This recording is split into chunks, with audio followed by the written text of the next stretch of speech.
ดูดต่ออืมฉันที่ตายจะยังดีกว่านี่เสียงดีเสียด้วย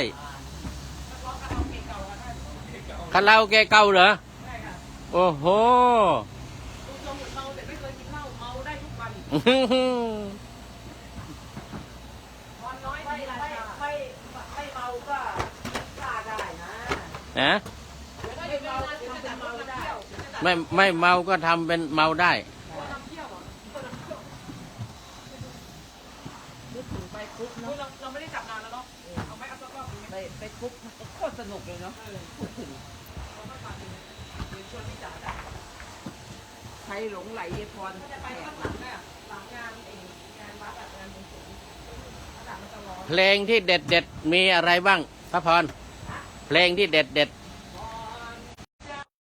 ไปหายาประจำบ้านปวดขานิดก็คิดอยากแต่งงานโอ้ละล่ะแต่งงานแล้วมันจะหายไม่ดงเนี่ยโอ้ยอย่ามองยาทาเอาว่าไปหายาประจำบ้าน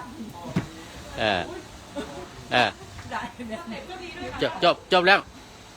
นึกไม่ออกอ๋อโอ้โหไม่จบสักเพลงอันนี้เขาเรียกว่านักร้องเป็ดนักร้องได้แต่ไม่จบร้องได้แต่ไม่จบเป๊ะปะไปเรื่อยเขาเรียกว่านักร้องเป็ด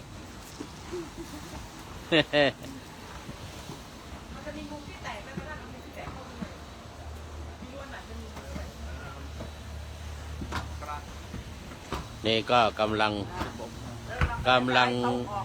ดูดฝุ่นโยมออฟแอปกำลังดูดฝุ่นรายงานต่างด้าวเหรอใช่ค่ะอันนี้รายงานต่างด้าวของเรามันต่างถิ่นเป็นพวกรีฟูจี้อะไรอย่างนั้นเหรอใช่ไหมอ๋อรายงานต่างด้าวไม่ใช่เพราะว่าแถวไกลจากเราไปประมาณ70 โลอ่ะมันจะมีผู้ชายคนหนึ่งฆ่าคนตายทั้งครอบครัวเลยโอ้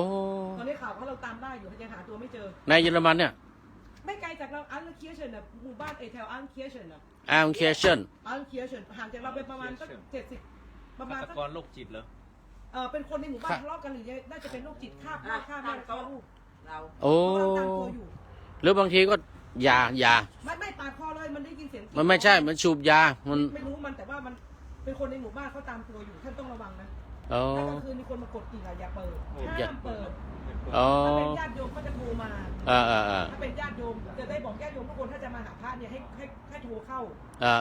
แต่ถ้าเกิดดึกๆด้วยคืนท่านอย่าเปิดเด็ดขาดเพราะนี่มันเปี่ยวซอยนี่มันเปี่ยวคือมันจะเปี่ยวห้ามเปิดไม่ว่ากรณีใดๆทั้งสิ้น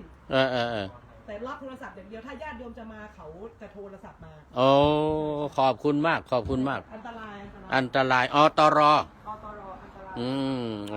ที่ต้องเอาผ้าต้องตั้งกันนุ่งก่อนเดี๋ยวให้ท่านบอกกัน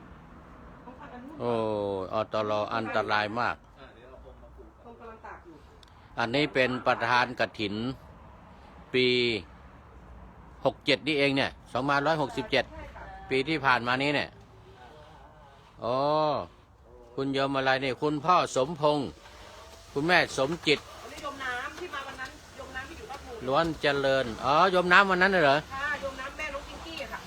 อ๋อแม่น้องพิงกี้เห็นจำหน้าได้แล้วโยมน้ำไม่ได้หลวงพ่อเดี๋ยวโยมน้ำก็น้อยใจอ๋อจำหน้าได้แล้วโอ้เป็นประธานกฐินเมื่อปีที่แล้วนี่นะโอ้โสมวันยมหวานนี่ยมหวานโอ้ชีเก้นครอบครัวยมน้ำนัดสุดาเนี่ยนะนัดสุดาดวงพุทธแล้วไม่ทราบปีนี้ใครจะเป็นประธานเนาะอ๋อ67 68ปีนี้เดี๋ยวก็ต้องน่าจะต้องเป็นโยมออฟแอปซะแล้วนี่โอ้โยมยังไม่มีบารมีขนาดนั้นหรอกค่ะท่านยังไม่มีบารมีเหรอโอ้ไม่น่านะได้นะสะสมบารมีก่อนค่ะท่านได้เป็นประธานเลยออฟแอปเลยปีนี้ออฟแอปเลย อืมอ้อแอบเลย อืม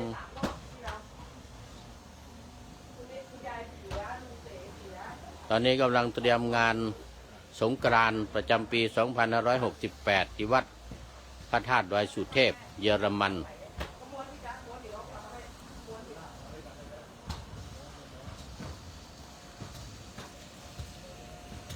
อันนี้เป็นรถลาก โอ้โห นี่ไม่เคยเห็น BMW ใช่ไหมเนี่ย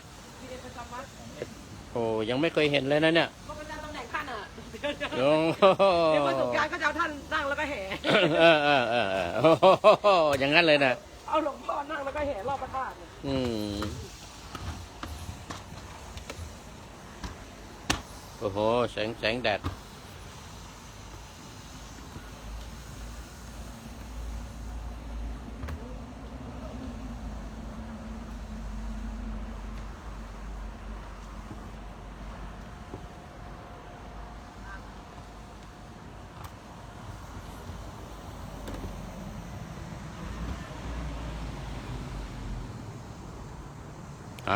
นี่คือ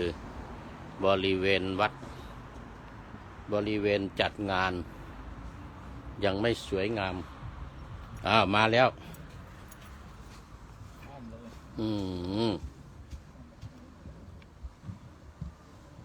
ลากมาแล้วผ้าพรมอย่างดี โอ้โหผ้าพรมอย่างดีเลยลากมาแล้ว เสร็จงานแล้วก็เอาไปฉีดน้ำมาไหนแล้วรู้ว่าแดดเรามีสเปรย์ฉีดเดี๋ยวเอาสเปรย์มาฉีดกินรู้ว่าวันไหนแดดจะจัดพระอาทิตย์อย่างเงี้ยเอาฉีดน้ำที่รอบได้ ฉีดน้ำได้เหรอ ได้กับน้ำเป็นแรงสูง ต้องน้ำยามั้ง น้ำยา ต้องน้ำยา นี่ไงซักมันจะ เขามีเขามีน้ำยาซักพรม น้ำยาซักพรมเนี่ยเขามี ง่ายๆน้ำยาซักผ้าน่ะนะ เออ ตีให้เป็นฟอง เสร็จแล้วก็เอาเป็นรับอีกแล้ว แบตเตอรี่หมดต้องขอจบไว้แค่นี้ก่อน